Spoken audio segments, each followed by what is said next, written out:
Hello la team, j'espère que vous allez bien. On se retrouve aujourd'hui pour une nouvelle vidéo du module 1 où on va parler des pronoms.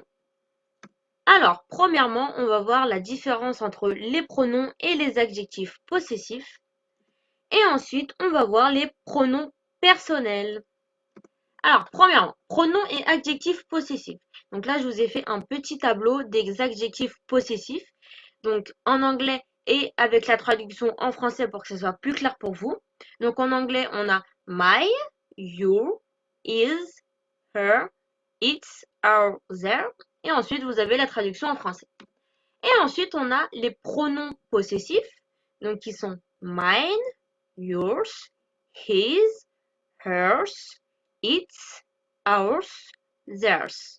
Comme je vous l'ai dit dans la précédente vidéo, quand il y a un S en anglais, il faut bien le prononcer. C'est très important. D'accord? Parce que si vous ne prononcez pas le S, par exemple, vous voulez dire her, eh ben, on va penser que vous parlez de l'adjectif possessif et non du pronom possessif. D'accord? Donc, c'est très important de bien prononcer le S.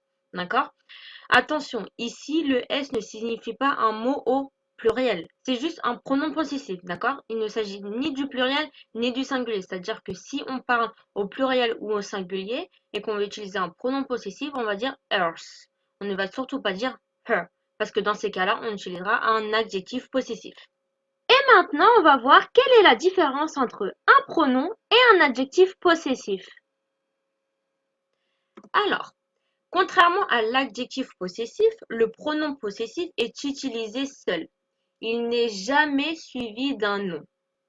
Donc, pour rappel, un adjectif, c'est un mot qui détermine ou qualifie le substantif auquel il est joint. On ne terminera jamais une phrase avec un adjectif, d'accord? Il sera toujours suivi d'un nom.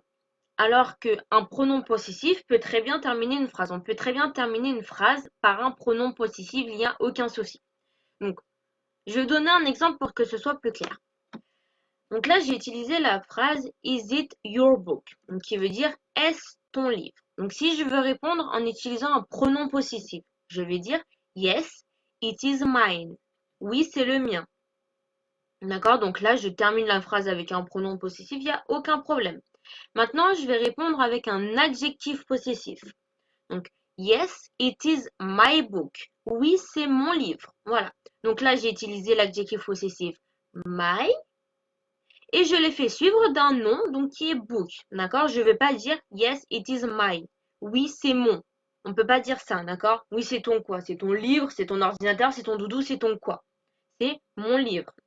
Un adjectif est toujours suivi d'un nom. D'accord? Ensuite, on va voir les pronoms personnels. Donc, un pronom personnel peut être un sujet. Je ne vais pas vous refaire un cours sur les sujets. Vous vous rappelez très bien. I, you, he, she, it, we, they. Voilà, vous connaissez déjà les sujets. Je ne vais pas vous refaire un cours dessus. Ensuite, il peut être un complément direct ou indirect. D'accord? Donc là, pareil, je vous ai fait un petit tableau avec les compléments directs ou indirects en français et la traduction en anglais. Donc en anglais, on a me, you, him pour masculin, her féminin, it pour un objet ou un animal, us, them. Alors, les pronoms, qu'ils soient sujets ou compléments, s'emploient pour remplacer un nom. Donc, au lieu de dire le nom de quelqu'un, on va le remplacer par un sujet ou un complément. Donc, un exemple, tell John that you are sorry. Donc, en français, dis à John que tu es désolé. Donc là, je vais remplacer John par un complément. Donc, tell him that you are sorry. Qui veut dire, dis-lui que tu es désolé. Donc, j'ai remplacé John par un complément. Donc, le complément qui est him. Ensuite, I want to help Veronica. Je veux aider Veronica. Donc là, pareil, Veronica, c'est le nom. Et on va le remplacer par un complément. I want to help her. Je veux l'aider. Donc là, dans cette phrase-là, le complément, c'est her. Le nom, c'est Veronica. Et je l'ai remplacé par le complément her. Voilà, donc ça, c'était une petite leçon très courte sur les pronoms personnels et les pronoms possessifs. Mais c'était très important que vous sachiez ça.